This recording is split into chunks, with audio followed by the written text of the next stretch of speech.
أعوذ بالله من الشيطان الرجيم. بسم الله الرحمن الرحيم.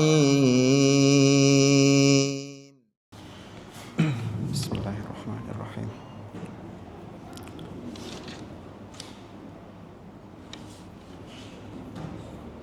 السلام عليكم ورحمة الله وبركاته.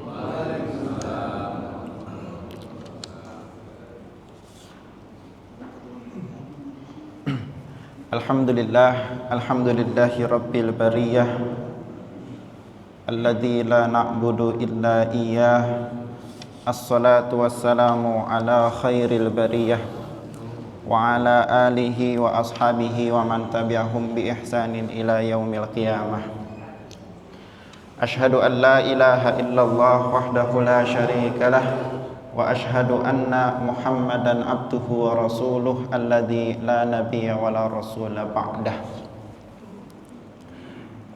Hadirin sekalian, terutama asatidah yang kami hormati, Dewan Kemakmuran Masjid Al-Ghani, jamaah kaum muslimin yang mudah-mudahan dimuliakan oleh Allah Subhanahu wa taala. Yang pertama, tentu kita bersyukur kepada Allah Subhanahu wa taala atas limpahan kenikmatan yang senantiasa Allah berikan kepada kita, baik kenikmatan-kenikmatan yang pernah kita minta, bahkan kenikmatan-kenikmatan yang tidak kita minta. Kira-kira banyakan mana itu, Pak? Banyakan yang kita minta atau banyakan yang kita nggak minta? Banyakan yang nggak minta tapi Allah senantiasa kasih setiap hari. Itu lebih banyak ketimbang kenikmatan yang pernah kita minta. Jadi kalau ada 1-2 permintaan kita yang kemudian tidak dikasih sama Allah, jangan ngambek. Karena justru nikmat yang tidak pernah kita minta itu senantiasa bahkan selalu Allah berikan kepada kita. Ada nggak yang tadi malam berdoa, ya Allah berikanlah besok saya oksigen untuk saya hirup? Ada yang doa begitu nggak? Nggak ada, kita nggak pernah minta seperti itu. Tapi alhamdulillah hari ini kita bisa menghirup oksigen, bisa bernafas dan lain sebagainya.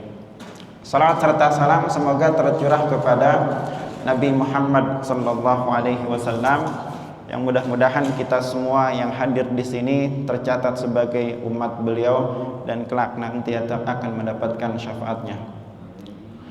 Jamaah yang dimuliakan Allah, pada kesempatan yang baik ini insyaallah kita akan mentadabburi satu surah di dalam Al-Quran yang mungkin sering kita baca, yaitu surah Ad-Duha.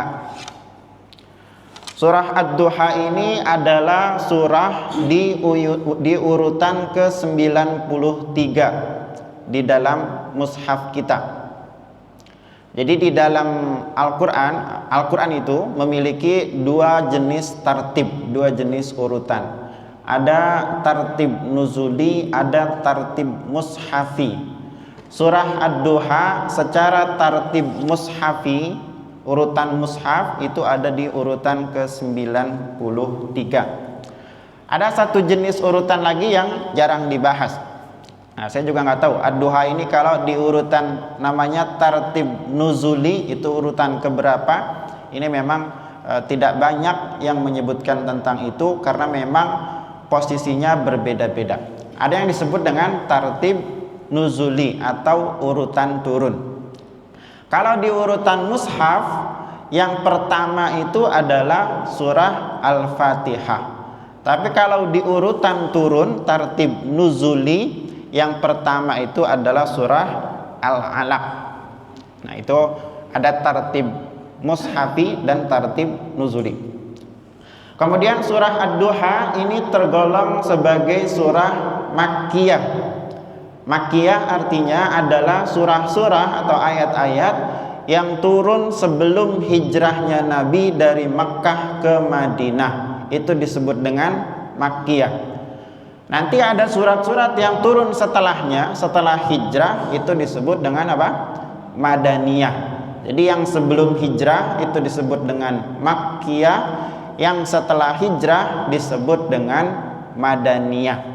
Karena hijrah itu adalah satu peristiwa yang menandakan perubahan besar di dalam proses dakwah Nabi. Maka nanti tema-tema maupun penuturan-penuturan Al-Quran yang turun sebelum hijrah dengan yang turun setelah hijrah itu memiliki karakter yang berbeda atau memiliki karakter khusus, karakter unik masing-masing. Nah, Ad-Duha ini termasuk golongan Makkiyah. Di antara ulama mengatakan ciri-ciri ayat surat Makkiyah itu adalah ayatnya yang pendek-pendek. Maka nanti di surah-surah Makkiyah itu pendek-pendek. Wadduha wallaili idza saja, pendek-pendek. Amma yatasaalun anin naba'il azim, pendek-pendek. Tapi nanti kalau di surah-surah Madaniyah itu rata-rata ayatnya panjang-panjang. Nah, itu kalau di surah-surah Madaniyah. Misalnya di dalam surah Al-Baqarah, itu ayatnya banyak yang panjang-panjang dan lain sebagainya. Nah, kemudian surah Ad-Duha ini terdiri dari 11 ayat. Ayat itu bahasa Arab yang artinya tanda. Nah, kenapa Al-Quran disebut dengan ayat-ayat itu? Disebut dengan tanda-tanda karena Al-Quran itu adalah bagian dari tanda-tanda kekuasaan Allah. Maka ada ayat-ayat. Nah, surah Ad-Duha ini jumlah ayatnya ada 11. Ayat itu nanti ada dua. Ada ayat qauliyah, ada ayat kauniyah. Al-Quran itu ayat qauliyah, tanda-tanda kebesaran Allah berupa qaul, berupa firman. Ada ayat kauniyah. Ayat kauniyah itu adalah tanda-tanda kebesaran Allah berupa alam semesta ini. Jadi ada langit tanpa tiang tetap berdiri kokoh, ada matahari, ada bulan dan lain sebagainya. Itu adalah ayat kauniyah, tanda-tanda kebesaran Allah berupa alam semesta yang bisa kita perhatikan itu. Nah, jadi ini surah Ad-Duha itu surah ke-93, golongannya Makkiyah dan terdiri dari 11 ayat. Al-Quran kalau secara keseluruhan itu ada 114 surat dan 6.236 ayat. Kalau nggak percaya hitung sendiri, ada berapa? 6.236 ayat. 6236. Nah, kalau nggak percaya hitung sendiri. Kalau juznya ada berapa? Ada 30 juz. Nah, jumlah ayat, nama surat, urutan surat itu semuanya bersifat tauqifi. Apa itu tauqifi? Tauqifi itu berarti berdasarkan petunjuk dari Nabi SAW. Jadi yang ngasih tahu urutan surah Ad-Duha ini urutan ke-93 itu adalah Nabi SAW. Yang ngasih tahu setelah Ad-Duha ini ada surah Al-Insyirah atau ada surah Asy-Syarh itu adalah Nabi SAW. Yang membagi Al-Quran ke dalam 114 surat itu berdasarkan petunjuk dari Nabi SAW. Tapi kalau yang membagi menjadi 30 juz itu tidak tauqifi. 30 juz itu sifatnya ijtihadi, hasil ijtihad dari para ulama. Jadi dibagi 114 surat tauqifi, urutannya tauqifi, nama suratnya tauqifi. Tapi membagi 30 juz itu adalah ijtihadi. Yang membagi misalnya juz pertama itu dari ayat 1 dari Al-Fatihah, dari surat Al-Baqarah sampai ayat 141. Nah, itu adalah hasil dari ijtihad para ulama. Tapi ijtihad ulama ini juga didasarkan kepada keterangan atau isyarat dari Nabi SAW yang memerintahkan kepada kita untuk menghatamkan Al-Quran minimal 1 kali dalam 1 bulan. Kata Nabi, khatamkanlah Al-Quran dalam 1 bulan itu 1 kali. Nah, kalau kita biasanya dengar perintah, yang ditanya apanya, Pak? Kalau disuruh sesuatu, biasanya yang ditanya apanya? Rukhsahnya, keringanannya apa? Biar enggak segitu. Nah, gitu biasanya kita begitu kan. Kalau para sahabat ketika dikatakan khatamkanlah Al-Quran dalam 1 bulan, mereka tanya, bisa enggak lebih cepat ya Rasulullah? Bisa. Nanti ada sampai akhirnya paling cepat itu menghatamkan dalam 3 hari. Ala kulli hal, yang pertama isyaratnya itu tadi. Para ulama menangkap isyarat dari Nabi yang mengatakan khatamkan Al-Quran dalam 1 bulan. 1 bulan itu rata-rata berapa hari? 30 hari. Nah, karena 1 bulan itu 30 hari, maka kemudian Al-Quran dibagi menjadi 30 juz'un. Juz'un itu bahasa Arab yang artinya bagian. Maka sekarang kita mengenal Al-Quran ada 30 juz. Dari mana itu membaginya? Di antara riwayat mengatakan itu dibagi berdasarkan jumlah hurufnya. Jadi jumlah hurufnya sekian, kemudian dibagi 30, maka menjadi juz-juz yang kita kenal sekarang. Baik, kembali ke surah Ad-Duha. Pokok utamanya adalah tentang penjagaan dan kasih sayang Allah kepada Nabi Muhammad SAW. Karena surah ini turun pada masa Nabi mengalami kesedihan yang mendalam. Nabi boleh sedih nggak? Boleh. Nabi bisa sedih karena Nabi itu manusia biasa. Nabi itu adalah basyarun, seperti kita juga basyarun. Nah, basyarun itu adalah sisi kemanusiaan dari aspek biologis dan psikologisnya. Itu namanya basyar, cenderung lebih kepada aspek biologisnya, fisiknya. Physically, Nabi itu sama seperti kita. Butuh makan, butuh minum, butuh menikah, termasuk juga bisa merasakan senang dan bisa juga merasakan kesedihan. Terutama Nabi itu pernah sangat merasakan kesedihan mendalam ketika ditinggal 2 orang yang sangat beliau cintai, yaitu Siti Khadijah dan Abu Thalib, meninggal di tahun yang sama. Karena saking sedihnya, tahun itu disebut dengan Amul Huzni, tahun kesedihan. Berarti bersedih itu boleh. Bahkan Nabi juga pernah mengalami sedih. Yang nggak boleh itu adalah bersedih yang berlebihan. Itu yang tidak boleh. Nah, kenapa Nabi bersedih? Karena Rasulullah mengalami masa fatrah wahyu. Ada masa fatratul wahyu, masa terhentinya wahyu dalam beberapa waktu. Ada yang bilang beberapa hari, ada yang bilang sampai 3 bulan. Yang jelas ada satu momen wahyu sudah turun. Tadi yang pertama turun itu surat apa? Al-Alaq. Jadi turun Al-Alaq 1 sampai 5. Setelah itu mungkin ada Al-Muzammil, ada Al-Mudaththir, ada Al-Qalam, sampai kemudian juga Al-A'la, dan turun sampai turun surah Al-A'la. Kemudian setelah itu Jibril tidak datang-datang lagi. Kalau kata anak muda sekarang itu namanya di ghosting. Udah dikasih harapan, tiba-tiba ditinggalin. Nah, itu Nabi pernah mengalami seperti itu. Jibril sudah datang menyampaikan wahyu, mengatakan bahwa Anda sudah diangkat menjadi nabi dan rasul. Bahkan beliau, Rasulullah, sudah berdakwah kepada beberapa orang yang ada di sekitarnya. Intinya orang-orang Mekah sudah dapat informasi bahwa Muhammad mengaku sebagai rasul. Tiba-tiba Jibril tidak lagi datang untuk membawakan wahyu. Itu disebut dengan namanya fatratul wahyu.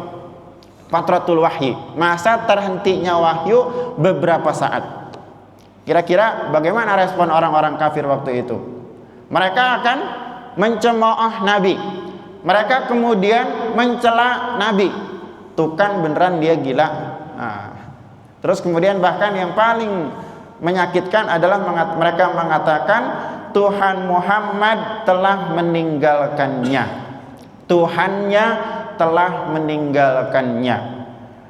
Lalu kemudian dalam masa fatrah tersebut Allah menurunkan surah Ad-Duha sebagai penghiburan untuk menegaskan bahwa ujian itu hanya sementara, kesedihan itu hanya sementara, bukan tanda bahwa Allah murka kepada beliau. Dari sinilah kita kemudian mengambil anak judulnya itu badai akan berlalu. Maksudnya adalah badai ujian akan berlalu.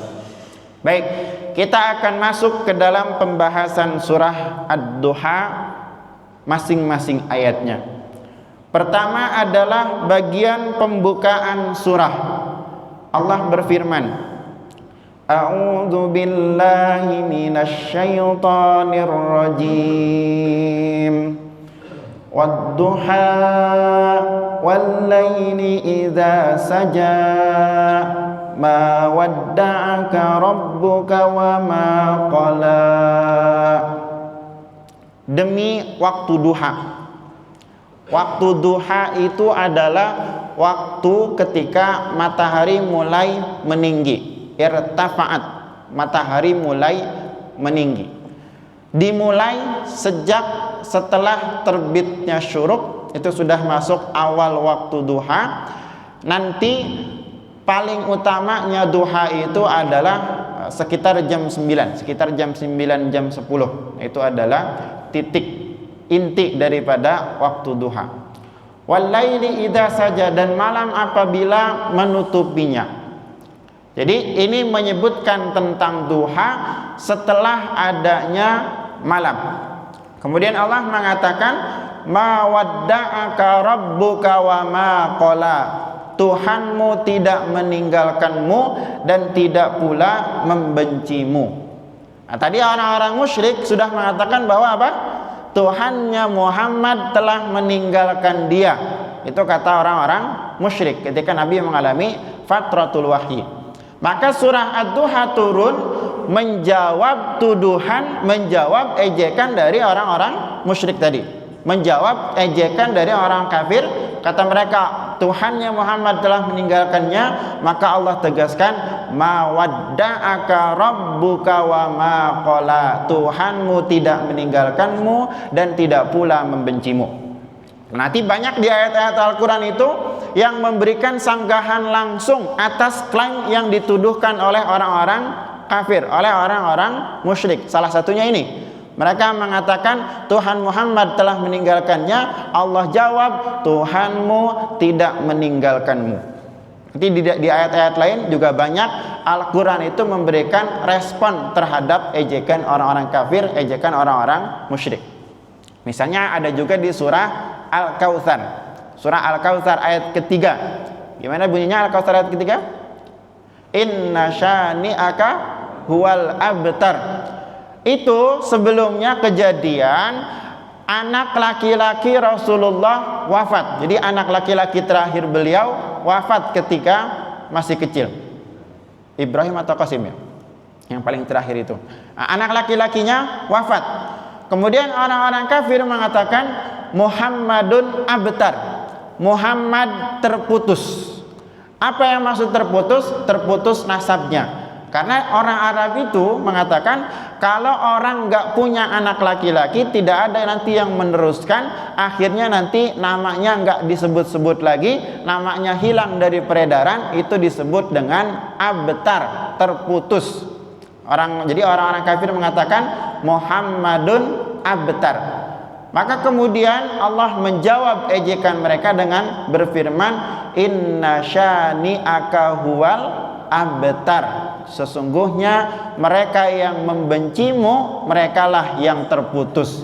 Terputus apa? Terputus dari rahmat Allah. Dan terputus dari rahmat Allah itu adalah bencana yang lebih besar dari sekedar terputusnya nasab dan sebutan nama. Contoh lainnya ada, bahkan ini adalah paman Nabi.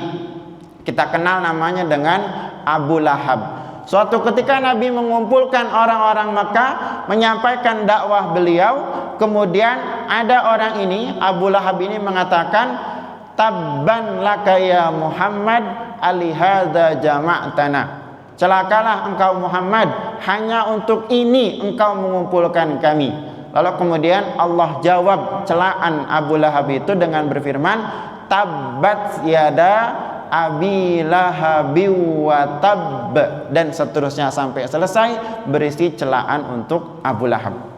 Nah, jadi banyak ayat Al-Quran itu merespon ejekan, merespon celaan yang dilakukan oleh orang kafir, yang dilakukan oleh orang musyrik kepada Rasulullah SAW dan kaum beriman. Salah satunya di ayat ketiga surah Ad-Duha ini, ma wadda'aka rabbuka wa ma qala.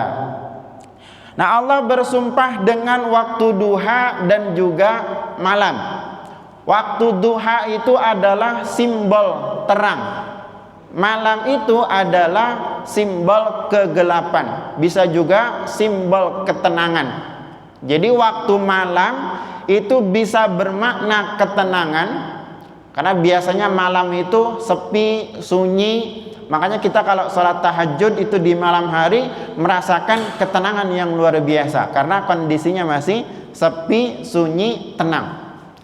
Tapi waktu malam itu juga bisa menjadi potensi orang melakukan kejahatan. Maling itu biasanya malam-malam. Begal biasanya malam-malam. Nggak tahu nih, sekarang aja maling, begal ada siang-siang juga. Kalau dulu malam aja. Nah, malam selain menjadi simbol tenang juga menjadi simbol kegelapan. Banyak kejahatan terjadi di malam hari. Atau malam ini adalah simbol kondisi kehidupan kita yang gelap. Tapi bukan Indonesia gelap ini. Kehidupan yang gelap. Kehidupan yang ada cobaan, ada ujian, ada banyak masalah, ada banyak problem, seolah gelap seperti malam. Jadi ayat ini seolah-olah ingin memberikan isyarat kepada kita, yakinlah akan ada waktu duha yang terang setelah kamu melewati malam yang gelap. Jadi kalau malam itu sudah semakin pekat, itu justru pertanda bahwa duha atau pagi atau matahari akan segera terbit. Jadi malam itu kan awalnya dari sore itu masih ada terang-terangnya. Semakin malam, semakin gelap, semakin pekat. Tapi justru semakin malam itu gelap, itu adalah tanda bahwa sebentar lagi akan pagi, sebentar lagi akan terang. Begitu juga kehidupan kita. Kalau kita merasakan satu problem, satu masalah, satu cobaan dalam hidup kita, kalau kita rasa kok makin hari makin berat, maka yakinlah sebentar lagi matahari kebahagiaan akan terbit. Semakin kita rasakan masalah itu semakin berat, semakin berat, semakin berat, berarti pertanda bahwa pertolongan Allah semakin dekat. Maka di sini disebutkan ad-duha, kemudian disebutkan al-lail. Seolah-olah dikasih penerangan dulu. Setelah Nabi mengalami fatratul wahyi, mendapatkan ejekan celaan dari orang-orang musyrikin, beliau merasakan sedih. Allah berfirman demi waktu duha, mengisyaratkan tentang terangnya kehidupan yang akan beliau lewati setelah itu. Bahkan Allah menegaskan ma wadda'aka rabbuka wa ma qala. Ini menegaskan bahwa Allah tidak pernah meninggalkan Nabi SAW. Putusnya wahyu sementara adalah bagian dari ujian semata dan bukan tanda kebencian Allah Subhanahu wa taala kepada nabinya. Ini juga menjadi bukti bahwa Al-Quran itu benar-benar dari Allah dan bukan ciptaan manusia, bukan bikinan Nabi SAW. Karena kalau Al-Quran itu bikinan Nabi, tidak mungkin ada peristiwa fatratul wahyi. Jadi peristiwa terhentinya wahyu itu menegaskan bahwa Al-Quran bukan karangan Nabi SAW. Kalau itu adalah karangan beliau sendiri, tidak mungkin ada masa terhentinya seperti itu. Berarti Al-Quran itu adalah murni dari Allah Subhanahu wa ta'ala. Jadi ada banyak bukti-bukti dari Al-Quran sendiri yang menegaskan bahwa Al-Quran itu bukan karangan Nabi Muhammad sebagaimana yang dituduhkan oleh orang-orang kafir. Contoh lainnya ada namanya surah Abasa. Surah Abasa itu tentang apa? Tentang bermuka masam. Abasa wa tawalla, dia bermuka masam. Anja'ahul a'ma, ketika datang kepada dia orang yang buta. Orang yang butanya itu adalah Abdullah ibnu Ummi Maktum. Ibnu Ummi Maktum ini datang kepada Nabi ketika Nabi sedang menerima tamu dari kalangan pembesar-pembesar Quraisy, yang diharapkan para tokoh-tokoh ini kalau mereka masuk Islam nanti jamaahnya atau rakyatnya mereka ini akan ikut juga. Nah, biasanya di sistem kesukuan begitu. Kalau kepala sukunya menganut agama A, itu satu suku ikut semua. Nah, ini tamu-tamunya Nabi ini para tokoh, para pembesar sedang diajak oleh Nabi, sedang didakwahi agar mereka tertarik kepada Islam. Tiba-tiba ada kaum muslimin, Ibnu Ummi Maktum sudah Islam, datang kepada Nabi meminta pelajaran. Maka kemudian respon Nabi waktu itu adalah bermuka masam. Nah, respon Nabi ini kemudian ditegur oleh Allah Subhanahu wa taala, abasa wa tawalla. Al-Quran itu disampaikan kepada siapa? Kepada Nabi Muhammad. Tapi kalimatnya menggunakan dia bermuka masam. Itu sindirannya sangat dalam, Pak. Jadi ngomongin kita tapi pakai kata-kata dia, bukan engkau bermuka masam. Kalau itu biasa. Tapi ini dia bermuka masam. Ini adalah sindiran yang halus tapi nyelekit kepada Nabi SAW. Padahal bermuka masamnya Nabi itu dilakukan kepada siapa? Ibnu Ummi Maktum. Tadi Ibnu Ummi Maktum itu punya kekurangannya apa? Buta. Buta itu bisa ngelihat nggak? Bisa ngelihat? Bisa ngelihat nggak? Tidak bisa melihat. Yang dilakukan Nabi itu adalah bermuka masam. Pertanyaannya, Ibnu Ummi Maktum itu lihat nggak Nabi bermuka masam?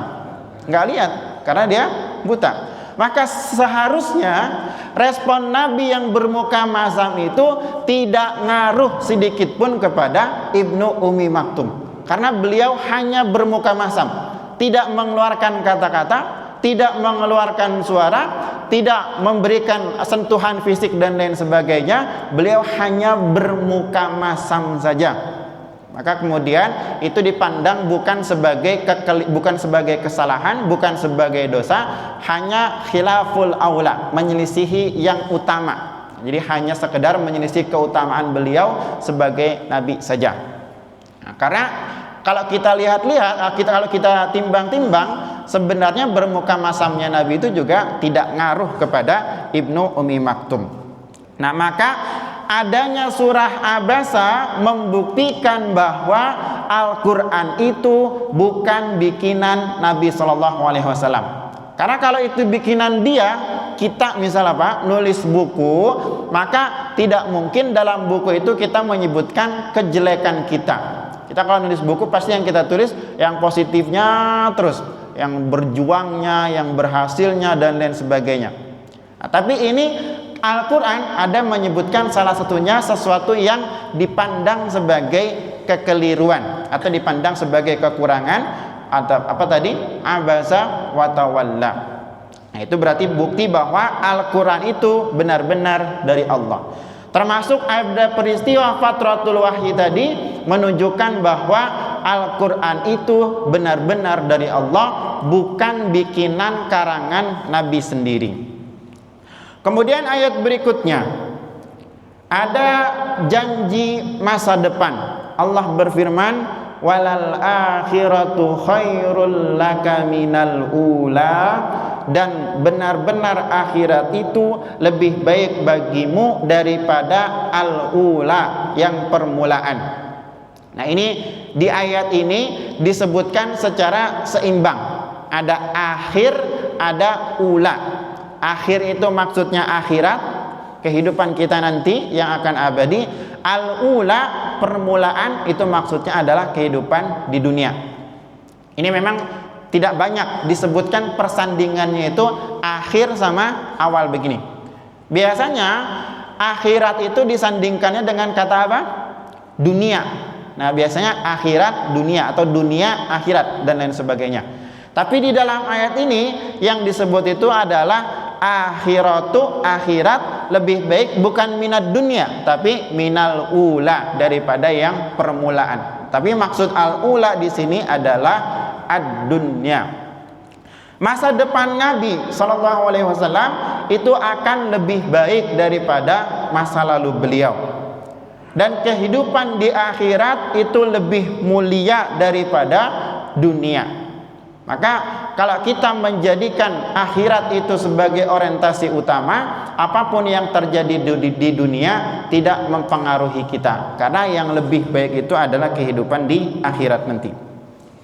Dan setiap hari Allah akan menambahkan derajat dan kemuliaan Nabi SAW. Setiap hari akan ditambahkan kemuliaan beliau.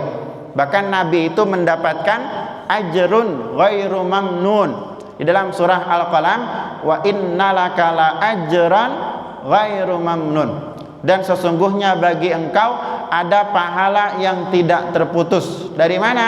Dari beliau mengajarkan kebaikan. Maka setiap hari kalau ada kaum muslimin yang melakukan kebaikan, itu pahalanya bersambung atau pahalanya diberikan kepada Nabi SAW. Sejak zaman beliau sampai sekarang udah berapa tuh kaum muslimin? Berapa jumlahnya? Banyak pokoknya. Nah, itu setiap ada orang melakukan ibadah karena mencontoh Nabi, maka Nabi mendapatkan ajrun ghairu mamnun, pahala yang tidak terputus. Jadi setiap hari maka Allah akan menambahkan derajat dan kedudukan Nabi. Itulah kenapa walal akhiratu khairul laka minal ula. Maka nanti Nabi mendapatkan ajrun ghairu mamnun. Tapi alhamdulillah Pak, kita juga diberikan kesempatan untuk mendapatkan ajrun ghairu mamnun. Illal ladzina amanu wa amilus solihati falahum ajrun ghairu mamnun. Gimana caranya? Caranya seperti Nabi tadi, menjadi pionir dalam kebaikan, menjadi contoh dalam kebaikan. Jadi kalau kita menjadi inisiator kebaikan, pionir kebaikan, ada orang yang ikut, ada orang yang mencontoh, kita mendapatkan ajrun ghairu mamnun. Itu namanya passive income. Jadi nggak ngapa-ngapain tapi pahalanya ngalir terus. Kenapa?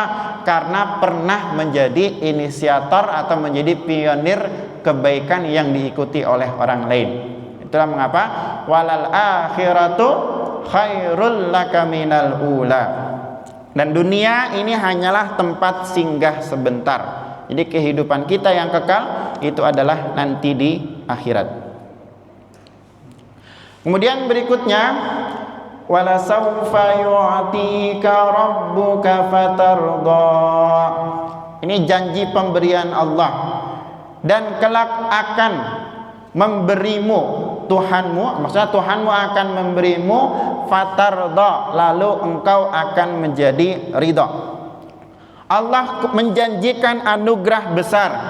Di dunia Rasulullah akan mendapatkan kemenangan dakwah dan juga tegaknya Islam. Di akhirat Rasulullah akan diberikan syafaat, telaga dan juga pahala yang terus mengalir tadi. Itu adalah yu'tika, kami akan memberikan kepadamu. Janji Allah itu pasti terwujud walaupun mungkin tertunda. Nah, ini adalah buktinya derajat Nabi SAW di atas para nabi pada hari kiamat nanti. Jadi wala saufa yu'tika rabbuka fatardha. Di sini ada kata yu'tika, ada kata tardha. Tuhanmu memberikanmu dan engkau akan merasa puas. Jadi ridho itu adalah kunci kebahagiaan. Jadi kunci kebahagiaan itu terletak pada ridhonya. Jadi setelah kita diberi oleh Allah, kemudian kita ridho, nah ridho itu adalah ridho itulah yang menjadi kunci kebahagiaannya. Bukan pada pemberiannya, Pemberiannya bisa banyak, bisa sedikit, tapi hati yang ridha akan mendatangkan kebahagiaan. Wala saufa yu'tika rabbuka fatardha.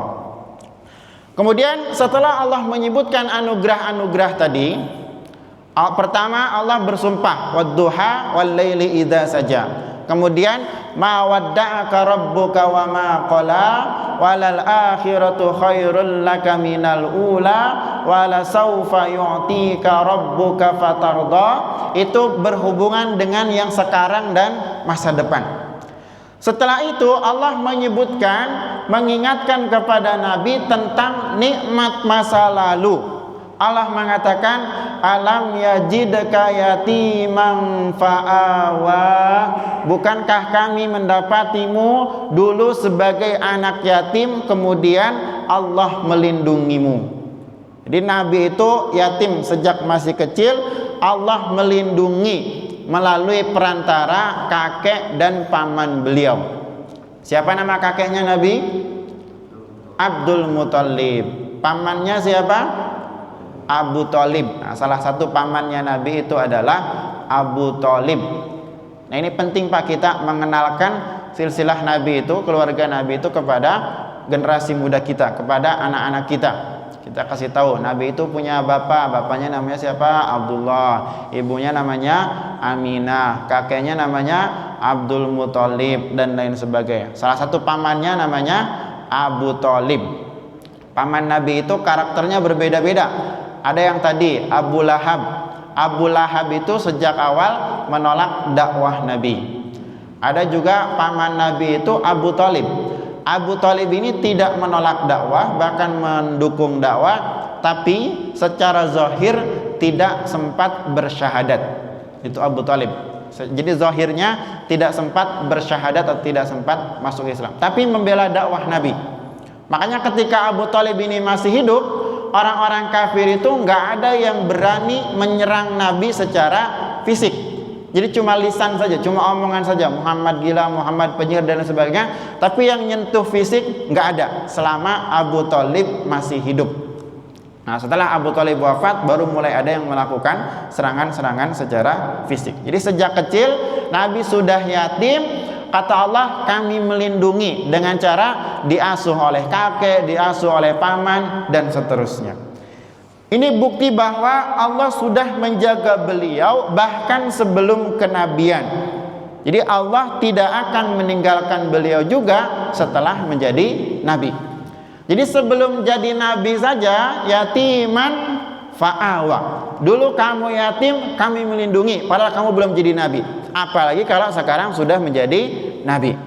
Kemudian berikutnya, wa wajadaka dhallan fahada, kami mendapatimu sebagai orang yang bingung, lalu kami beri petunjuk. Wa wajadaka ailan fa'agna, kami mendapatimu sebagai orang yang susah, lalu kemudian kami berikan kecukupan. Sebelum wahyu, Nabi SAW belum tahu tentang syariat. Ini yang dimaksud dengan dhallan. Dhallan di situ bukan berarti sesat, bukan. Bukan sesat dalam pengertian melakukan kesyirikan dan lain sebagainya, melakukan tindakan kekufuran, bukan. Dhallan di situ maksudnya adalah bingung dalam pengertian tidak tahu syariat. Kenapa? Karena belum mendapatkan wahyu. Fahada, lalu kami berikan petunjuk, maksudnya adalah diberikan pelajaran tentang syariat, diberikan wahyu Al-Quran. Jadi dhallan di situ bukan berarti sesat. Wa wajadaka ailan fa'agna, dulunya Nabi tanpa harta, kemudian Allah berikan kecukupan dan keberkahan. Itu makanya fa'agna, kami berikan ghina atau ghani. Al-ghani berarti artinya apa? Kaya. Berarti masjid yang kaya. Mudah-mudahan jamaahnya juga sama. Nah, kata Rasulullah SAW, laisal ghina an kasratil arad, walakinnal ghina ghinan nafsi.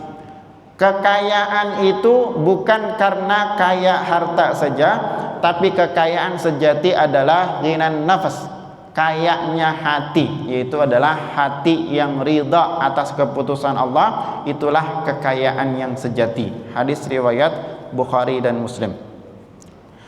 Nah, setelah menyebutkan 3 kenikmatan masa lalu yang Allah berikan kepada Nabi Sallallahu Alaihi Wasallam, kemudian Allah menyampaikan perintah, fa'ammal yatima fala taqhar, maka terhadap anak yatim janganlah kamu menghardik mereka, jangan menyakiti, jangan merendahkan anak yatim. Sebaliknya terhadap anak yatim penuhilah haknya, sayangi dan lindungi mereka. Maka Nabi Shallallahu Alaihi Wasallam selalu berwasiat untuk berbuat baik kepada anak yatim, karena beliau dulu pernah yatim. Maka kemudian fa'ammal yatima fala taqhar, dan biasanya orang yang pernah mengalami itu bisa merasakan empati yang lebih besar. Jadi karena dia pernah yatim, biasanya terhadap anak yatim bisa lebih peduli.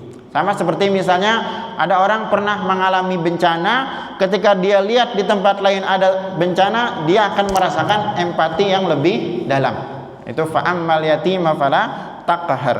Wa ammas sa'ila fala tanhar, jangan menghardik kepada orang yang meminta. Sa'il ini bermakna 2. Bisa bermakna meminta ilmu atau bertanya. Sa'il itu bisa berarti juga bertanya, sa'ala itu bertanya. Bisa juga sa'il di sini adalah meminta harta. Jadi kalau ada orang tanya, ada orang meminta harta kepada kita, fala tanhar, jangan menghardik atau jangan merendahkan, jangan mencela mereka. Balas dengan jawaban yang lembut atau balas dengan pemberian yang sederhana. Kemudian ditutup dengan wa amma bi ni'mati rabbika fahaddits, dan adapun terhadap nikmat Tuhanmu hendaklah kamu sebut-sebut. Nah, mensyukuri nikmat Allah itu bisa dilakukan dengan menyebarkan kebaikan, menampakkan nikmat melalui amal soleh, dan tidak lupa mengingat pemberian Allah tersebut. Nah, syukur itu ada 3 dimensinya. Ada syukur dengan hati, ada syukur dengan lisan, ada syukur dengan perbuatan. Syukur dengan hati, sejak awal meyakini bahwa kenikmatan itu datangnya dari Allah Subhanahu wa ta'ala. Syukur dengan lisan, mengucapkan pujian, alhamdulillahi rabbil alamin. Syukur dengan perbuatan itu memanfaatkan kenikmatan itu di dalam kebaikan. Kalau dikasih motor, maka motornya dibawa untuk kebaikan, itu adalah perbuatan bersyukur. Kalau punya harta, digunakan untuk kebaikan, sebagiannya digunakan untuk membangun masjid, memakmurkan masjid, itu adalah bersyukur atas nikmat harta dengan perbuatan. Nah, Allah mengatakan juga tidak bersyukur kepada Allah orang yang tidak terbiasa bersyukur terhadap sesama manusia. Jadi terhadap sesama manusia kita juga harus membiasakan berterima kasih, agar nanti bisa juga kita bersyukur atas nikmat Allah yang lebih banyak daripada itu. Nah, fahadis artinya menyebut-nyebut. Ini tadi disebutkan tentang menampakkan nikmat. Jadi boleh bagi kita menampakkan nikmat yang Allah berikan kepada kita. Istilahnya namanya tahaddus bin ni'mah, menceritakan, memberitahukan kenikmatan kepada kita. Supaya apa? Supaya menyampaikan bahwasanya karunia Allah begitu besar kepada kita. Jadi jangan sampai yang dibagikan itu hanya kesusahan-kesusahan saja. Jadi yang dibagikan hanya kesulitan, kesusahan dan lain sebagainya, problematika, masalah, seolah-olah Allah tidak memberikan kebaikan kepada dia, seolah-olah Allah tidak memberikan kebaikan kepada kita. Tapi kalau kita fahadis tadi, menyampaikan, menunjukkan nikmat Allah kepada kita, itu sama saja kita mengatakan nikmat Allah begitu banyak, karunia Allah begitu besar, dan lain sebagainya. Walaupun minimal kita menunjukkan nikmat kesehatan kita, menunjukkan nikmat dan lain sebagainya itu. Wa amma bi ni'mati rabbika fahaddits. Dari surah Ad-Duha ini ada beberapa faidah dan pesan penting yang bisa kita tangkap. Yang pertama adalah tentang husnuzan kepada Allah. Husnuzan itu apa? Berbaik sangka. Kalau su'uzan, berburuk sangka. Nah, kita diperintahkan untuk husnuzan kepada sesama manusia. Tapi lebih daripada itu, husnuzan yang paling penting itu adalah husnuzan kepada Allah. Kalau kita menghadapi kesulitan, ingat bahwa nikmat Allah lebih banyak daripada kesulitan itu. Nikmat Allah, karunia Allah selalu menyertai kita, maka kita harus husnuzan kepada Allah. Kalau kita ditimpa penyakit, maka husnuzan kepada Allah. Kalau kita diuji dengan kemiskinan, husnuzan kepada Allah. Tetap berbaik sangka kepada Allah Subhanahu wa taala. Itu yang pertama tentang husnuzan. Yang kedua, prinsip hidup seorang muslim pegang ayat walal akhiratu khairul laka minal ula. Akhirat lebih baik daripada dunia ini. Karena dunia ini sementara dan akhirat itu lebih baik dan juga lebih abadi. Jadi kita harus punya prinsip walal akhiratu khairul laka minal ula. Kalau kita mendapatkan kesulitan, ingat walal akhiratu khairul laka minal ula.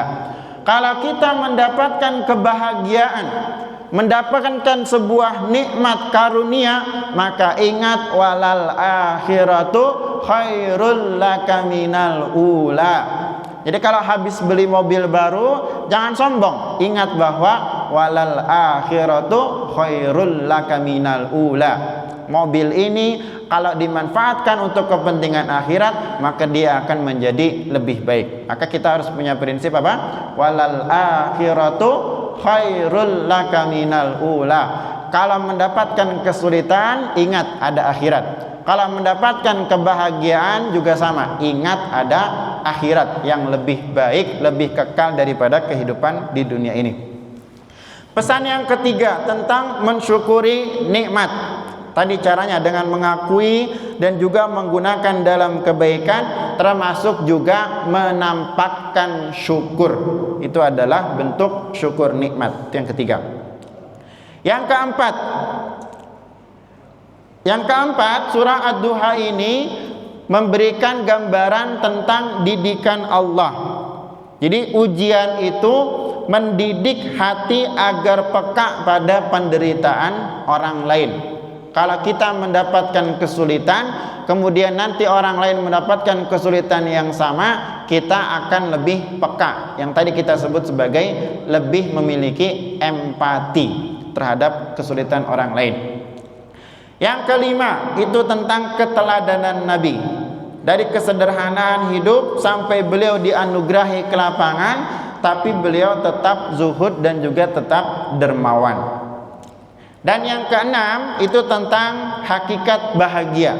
Ini tadi pada ayat wala saufa yu'tika rabbuka fatarda. Jadi bahagia itu bukan memiliki segalanya, tapi bahagia itu terletak pada hati yang ridha. Orang-orang beriman itu ketika di dunia ridha pada keputusan Allah, ridha pada pemberian Allah, maka nanti di akhirat Allah balas dengan memberikan keridhaan kepada mereka. Radhiyallahu anhum wa radu'an. Allah ridha kepada mereka karena mereka dulu di dunia ridha atas keputusan Allah Subhanahu wa taala. Jadi setelah nikmat masuk surga, selanjutnya ada nikmat yang lebih tinggi dari itu adalah nikmat ridhonya Allah Subhanahu wa taala. Masuk surga itu nikmat enggak, Pak? Nikmat.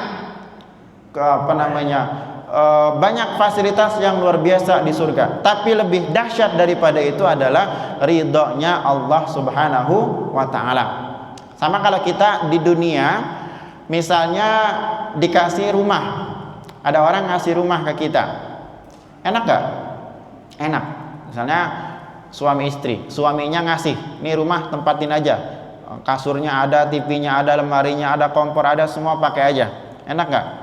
Nah, tapi istrinya itu kalau ketemu kita mukanya nggak enak. Yang ngasih suaminya, istrinya mukanya nggak enak. Kira-kira enak gak kita itu nikmatin rumah itu?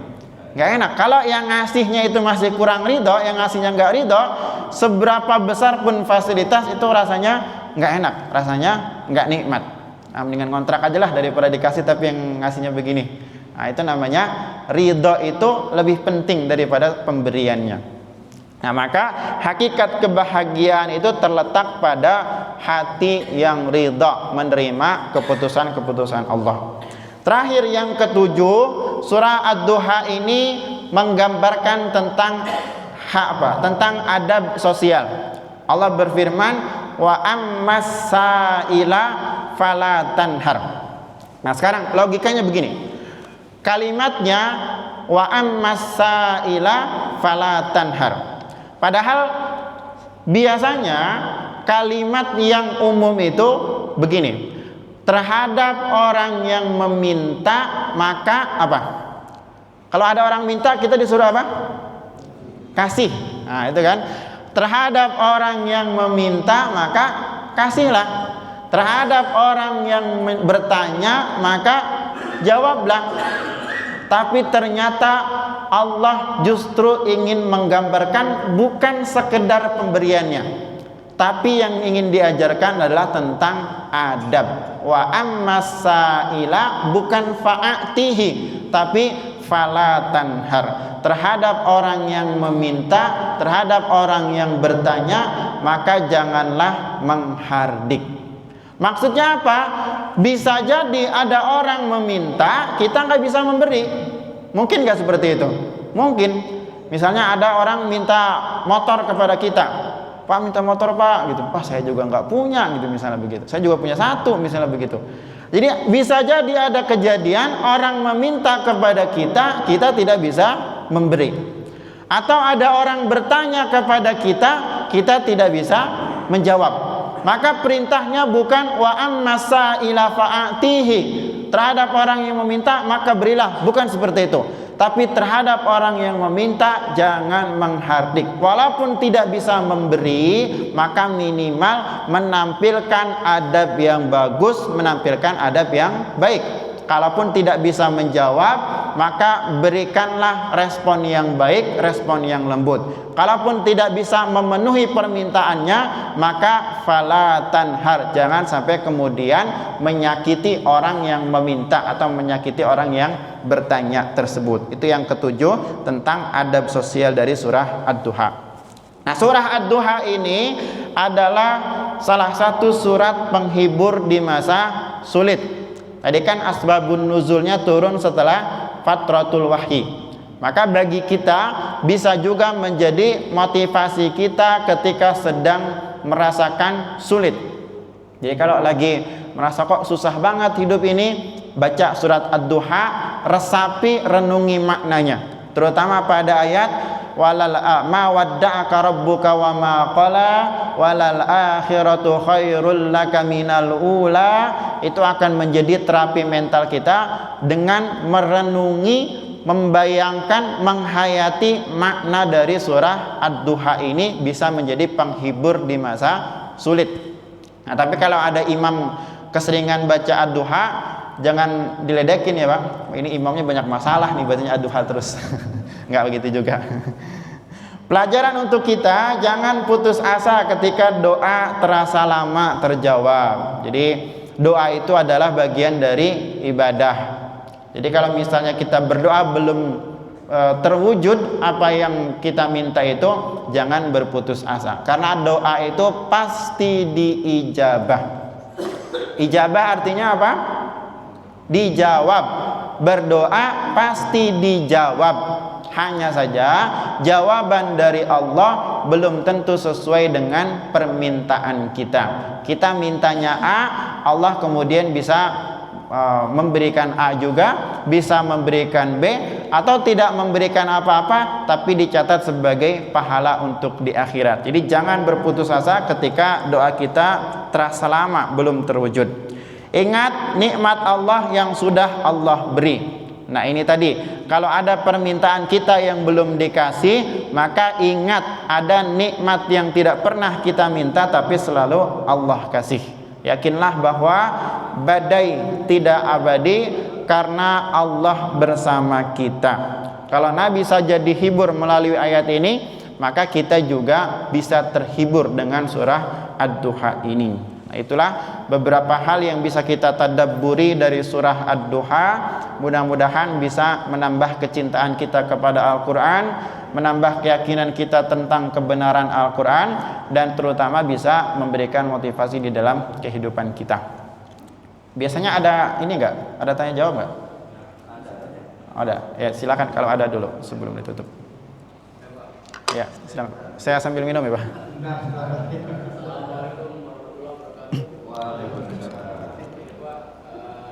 Apakah surat Ad-Duha dapat memberikan bimbingan yang relevan dengan berbagai isu kontemporer saat ini, yang berkaitan dengan kesejahteraan psikologis atau kesehatan mental dan masalah-masalah ekonomi dan tanggung jawab sosial pada masyarakat sekarang, masyarakat modern. Udah. Oh, harusnya lewat sini ya? Mohon maaf. Baik. Apakah surat Ad-Duha bisa menjawab persoalan kontemporer tadi? Al-Quran itu adalah solusi kehidupan. Itu yang pertama kita yakini itu. Al-Quran itu adalah solusi kehidupan. Jadi apapun yang ada dalam kehidupan ini, solusinya ada di Al-Quran. Tapi kalimat ini perlu difahami bahwa tidak semua ayat Al-Quran itu memberikan solusi praktis. Jadi tidak semua ayat Quran bisa memberikan solusi praktis secara langsung yang langsung bisa kita terapkan. Tidak semuanya seperti itu. Paling tidak yang paling pasti itu adalah solusi terhadap tadi, terhadap mental, terhadap hati, terhadap pemikiran, terhadap mindset. Itu yang ditanamkan di dalam Al-Quran. Misalnya ayat walal akhiratu khairul laka minal ula, akhirat itu lebih baik daripada dunia. Ini adalah solusi yang sifatnya mindset, cara berpikir, cara pandang yang nanti secara praktisnya itu bisa disesuaikan dengan kemampuan kita masing-masing. Termasuk tadi kaitannya dengan kesehatan mental. Saya kebetulan lagi banyak membaca tentang isu ini. Nah, kemarin naskah tafsir yang saya tulis juga banyak menggunakan teori-teori tentang itu. Nah, Al-Quran itu memberikan panduannya secara psikologis untuk membentuk mindset tadi. Jadi kalau mindsetnya sudah benar, nanti orang bisa lebih mudah untuk mencari solusi-solusi praktisnya. Jadi bisa jadi persoalannya masih ada, tapi kalau mindsetnya benar, maka orang itu tidak kemudian sampai bunuh diri, sampai frustasi, sampai depresi dan lain sebagainya, karena dia sudah punya mindset yang benar. Walal akhiratu khairul laka minal ula. Jadi persoalan-persoalan tadi secara mindset itu bisa ditemukan solusinya di dalam Al-Quran. Tapi kalau secara praktis itu nanti bisa masuk ke dalam wilayah ijtihad manusia. Antum a'lamu bi umuri dunyakum. Kalian lebih tahu tentang urusan dunia kalian. Nah, kemudian kalau tadi surah Ad-Duha ini secara khusus memang tidak ada keterangan dari Nabi fadilahnya kalau baca surat ini akan begini, tidak ada keterangan tentang itu. Yang saya maksud tadi adalah kalau kita merenungi maknanya, menghayati isinya, maka ini bisa menjadi penghibur bagi kita. Ketika kita mengalami satu masalah, kemudian kita baca ayat walal akhiratu khairul laka minal ula, atau kita membaca ayat ma wadda'aka rabbuka wa ma qala, itu bisa menjadi penghibur bagi kita. Kalau ada orang-orang mencela kita, ada orang yang membenci kita, maka seolah-olah Allah mengatakan ma wadda'aka rabbuka wa ma qala, Tuhanmu tidak meninggalkanmu dan juga tidak membencimu. Walaupun manusia meninggalkanmu, walaupun manusia membencimu, selama kamu tetap berada di kebaikan, ma wadda'aka rabbuka wa ma qala. Jadi seperti itu. Barangkali yang bisa kami jawab. Mohon maaf. Terima kasih. Ada lagi, Pak?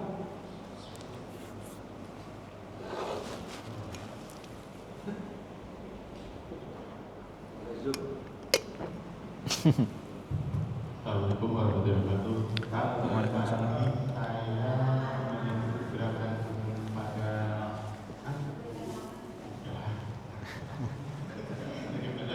ini topik ini menarik Pak sebenarnya. Tadi saya highlight itu adalah bagi pasti berlaku. Nah, konteks yang kita alami sekarang itu adalah bahwa terkadang tadi Ustaz bilang sementara kita ini kan mengharapkan pertolongan pada Allah SWT. Kita sudah mengharapkan, kita sudah berusaha dan segala macam, mindset sudah kita ubah, tapi ada satu yang lupa kita, hati. Itu. Makanya mungkin konsep hal yang di sini adalah keselarasan antara hati, mindset sama realitanya. Gitu. Nah, tapi kita sebagai manusia biasa kita, terkadang kita sudah berusaha untuk menyatukan mindset dengan hati. Nggak klop-klop gitu Pak. Sementara satu sisi kita juga istilahnya agen banget gitu loh. Itu gimana Pak cara menyelaraskan mindset dengan hatinya itu. Jadi biar pertolongannya tuh biar kita minta pertolongan Allah tuh nyampe ke Allah. Ya dijabah gitu. Moga Ustaz Ya.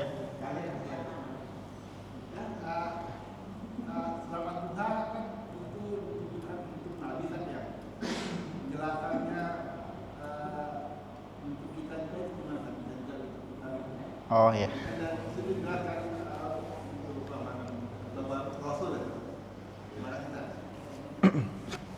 Baik. Betul tadi Pak siapa ya? Tentang hati itu tadi isyaratnya pada di kata fatardah, di kata ridha. Jadi hatinya ridha, kemudian mindsetnya walal akhiratu khairul laka minal ula. Gimana? Oh namanya Pak Ridho. Ya, pantesan meng-highlight tentang hati itu ya. Ya, hatinya itu tadi pada kata ridho. Ridho itu letaknya di hati. Ridho sama ikhlas sama nggak? Nah, kalau ikhlas itu pada kalau kita memberi ke orang lain itu ikhlas. Kita menyembah Allah dengan ikhlas. Nah, kalau menerima dari orang lain, menerima dari Allah, itu adalah caranya ridho, rela. Jadi mindset hati yang ridho, menerima apapun segala keputusan Allah, kemudian hati yang menerima tadi dengan ridho, kemudian mindsetnya bahwa akhirat itu lebih baik daripada dunia, dan kita juga melakukan ikhtiar, itu semua pasti Allah akan ijabah doa kita. Tapi yang tadi saya sebutkan, ijabah itu artinya apa? Dijawab. Nah, jawaban itu bisa iya, bisa tidak. Tidak itu jawaban bukan? Jawaban.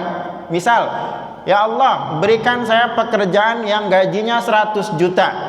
Jawaban dari Allah itu bisa iya. Iya, berarti kemudian kita dapat kerjaan gajinya 100 juta 10 tahun. Nggak, 100 juta sebulan misalnya begitu. 100 juta sebulan. Itu jawaban dari Allah berarti apa? Iya. Tapi bisa juga Allah jawabnya dengan tidak. Allah jawab tidak. Tidak itu jawaban bukan? Jawaban. Jadi diijabah itu jangan kita kira bahwa diijabah itu pasti sesuai dengan apa yang kita minta. Karena bisa jadi jawaban dari Allah itu tidak. Kalau kamu gajinya 100 juta, nanti dipakai maksiat, maka kamu gajinya 1 juta saja, supaya lebih rajin ke masjid, misalnya begitu. Nah, itu adalah bagian dari hikmahnya.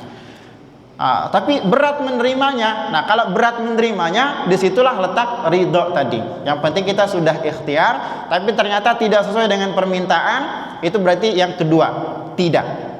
Nah, bisa juga setelah kita meminta kepada Allah itu dijawabnya nanti, beberapa waktu kemudian. Kita berdoanya hari ini, dijawabnya beberapa tahun kemudian. Itu Nabi Ibrahim itu pernah berdoa supaya orang-orang itu tertarik kepada Ka'bah. Berdoa supaya di Ka'bah itu diutus seorang nabi dari keturunan beliau. Itu Nabi Ibrahim pernah berdoa seperti itu. Lalu kemudian nanti diutuslah Nabi Muhammad SAW. Jarak dari Nabi Ibrahim sampai Nabi Muhammad itu berapa lama? Banyak tuh. Pokoknya lama lah, saya nggak tahu. Pokoknya lama. Dari Nabi Ibrahim sampai ke Nabi Muhammad itu lama. Jadi yang berdoa Nabi Ibrahim dikabulkannya atau diwujudkannya ketika Nabi Muhammad diutus menjadi nabi. Waktunya sangat lama. Jadi bisa jadi doa kita itu nanti yang menikmati adalah anak cucu kita. Atau misalnya kita berdoa ketika masih kecil, nanti dikabulkannya atau diwujudkan ketika sudah dewasa. Nah, misalnya ada doa begini, Rabbana hablana min azwajina wa dzurriyyatina qurrata a'yun waj'alna lil muttaqina imama. Ada yang belum nikah nggak? Nggak ada. Udah nikah semua ya? Oke, pertanyaan saya, boleh nggak ada anak SMA baca doa itu, boleh nggak? Boleh. Nah, sekarang kita lihat ayat arti doa itu. Rabbana, wahai Tuhan kami, berikanlah kepada kami dari istri-istri kami. Emang doanya emang begitu, Bu? Azwaj itu emang artinya istri-istri. Azwajina, istri-istri kami, wa dzurriyyatina, dan keturunan kami, qurrata a'yun, sebagai penyejuk mata. Anak SMA belum punya istri, belum punya anak. Boleh nggak dia berdoa seperti itu? Boleh. Karena bisa jadi dia berdoanya ketika masih SMA, nanti diwujudkannya ketika sudah lulus kuliah. Baru kemudian dia punya istri, punya anak, qurrata a'yun, yang menyejukkan mata. Jadi bisa tadi begitu. Bisa jadi dijawab dengan iya atau tidak. Bisa jadi kemudian diberi setelah beberapa waktu yang lama pertolongan Allah itu. Bisa jadi pertolongan itu tidak diberikan di dunia, tapi kemudian dicatat sebagai pahala. Ini saya sering ditanya, kenapa Palestina kok terjajah terus? Kapan ininya selesainya? Nah, bisa jadi memang itu dijadikan jalan untuk kita, untuk mereka mendapatkan pahala yang lebih banyak dari Allah Subhanahu wa taala. Bisa jadi kita berdoa sekarang di dunia tidak diberikan, tapi nanti diberikannya dalam bentuk kebaikan ketika di surga. Tapi yang perlu kita yakini adalah doa itu pasti diijabah, hatta diijabahnya atau diwujudkannya dalam bentuk pahala yang bisa kita petik di surga nanti atau di akhirat. Maka Allah di surah Ali Imran 185 itu memberikan satu kaidah yang penting bagi kita. Allah mengatakan kullu nafsin dha'iqatul maut. Setiap yang bernyawa pasti akan merasakan kematian. Ayat berikutnya, wa innama tuwaffawna ujurakum yaumal qiyamah. Dan sesungguhnya kami akan sempurnakan pahala mereka kapan? Yaumal qiyamah, setelah hari kiamat nanti. Jadi sekarang ini bisa jadi ada hal-hal yang belum selesai ketika di dunia. Ada kebaikan yang belum dibalas ketika di dunia ini, tapi yakin tuwaffawna ujurakum yaumal qiyamah, itu akan disempurnakan, akan dibalas nanti setelah kiamat, yaitu di kehidupan akhirat kita nanti. Bisa jadi selama di dunia kita belum mendapatkan pertolongan, justru itu menjadi bekal kebaikan yang semakin bertambah, nanti akan tuwaffawna ujurakum yaumal qiyamah, disempurnakan balasannya setelah akhirat nanti. Ustadz ngomongin akhirat mulu nggak kelihatan. Ya memang itu, agama itu adalah memberikan motivasi, memberikan satu prinsip keadilan tentang adanya akhirat itu. Karena kalau akhirat ini nggak ada, Pak, berarti keadilan itu nggak ada. Kita percaya tentang keadilan, Maka orang yang ingin menegakkan keadilan itu harus wajib percaya tentang adanya akhirat, adanya kehidupan setelah kematian. Kenapa? Karena banyak hal di dunia ini yang belum selesai. Kalau setelah kehidupan di dunia berakhir kemudian sudah begitu saja, maka keadilan itu tidak bisa terwujud. Ada orang zalim di dunia tidak sempat mendapatkan balasannya di dunia. Ada orang korupsi yang gak ketahuan. Ada orang yang berbuat aniaya merugikan orang banyak tapi dia kehidupannya baik-baik saja. Ada. Kalau setelah mati kemudian selesai begitu saja, maka enak dong dia. Udah menzolimi orang, udah nyusahin orang, mati selesai begitu aja. Berarti tidak ada keadilan. Makanya ada konsep akhirat itu untuk menegakkan keadilan. Karena banyak orang-orang berbuat keburukan belum mendapatkan balasan di dunia, nanti dibalas di akhirat. Termasuk juga ada orang yang berbuat kebaikan, orang beramal soleh belum sempat dibalas di dunia, nanti akan disempurnakan balasannya di akhirat. Jadi ada pertolongan di dunia, ada kemudian dicatat berupa pahala di akhirat nanti. Yang jelas tetap menjaga hati tetap ridho, punya mindset bahwa akhirat itu lebih baik daripada dunia, dan tetap melakukan ikhtiar-ikhtiar yang diizinkan dan sesuai dengan petunjuk dari Allah Subhanahu wa taala. Barangkali seperti itu yang bisa kami jawab. Wallahu a'lam bishawab. Baik Ustaz, silakan langsung ditutup. Oh, enggak tadi tentang surat Ad-Duha ini kan awalnya ditunjukkan kepada Nabi begitu ya Pak ya? Ya memang awalnya ini ditunjukkan kepada Nabi, tapi juga bisa berlaku bagi kita semua. Jadi walaupun tadi ma wadda'aka rabbuka wa ma qala itu awalnya kepada Nabi, tapi motivasinya bisa berlaku secara umum. Al-ibrah bi umumil lafzi, ibrahnya itu pada keumuman lafaznya, sehingga bisa diterapkan untuk kita semua juga. Wallahu a'lam bishawab. Baik, karena sudah terang, biasanya pengajian subuh itu kalau makin terang itu makin gelisah jamaah. Mudah-mudahan apa yang kami sampaikan pada kesempatan ini ada manfaatnya. Kalau ada kesalahan mohon maaf, itu karena kekhilafan dan kelemahan saya. Kalau ada yang baik itu datangnya dari Allah Subhanahu wa taala. Terima kasih atas kesempatannya untuk bersilaturahim di sini. Saya sebenarnya dekat tinggalnya Pak di Cimuning. Saya aslinya orang Setu, KTP-nya masih Kabupaten Bekasi, tapi sekarang tinggalnya di Cimuning di Pondok Pesantren Khairul Bariyah. Nah, terima kasih. Kurang lebihnya mohon maaf. Kita tutup dengan membaca hamdalah, alhamdulillahirabbil alamin, dan doa kafaratul majlis. Subhanakallahumma wa bihamdika asyhadu an la ilaha illa anta astaghfiruka wa atubu ilaik. Terima kasih. Assalamualaikum warahmatullahi wabarakatuh. Waalaikumsalam warahmatullahi wabarakatuh. Alhamdulillah bisa sudah hadir kita dengan diakhiri dengan Bapak Hadir kita. Insyaallah kita akan bertemu kembali dengan waktu dekat.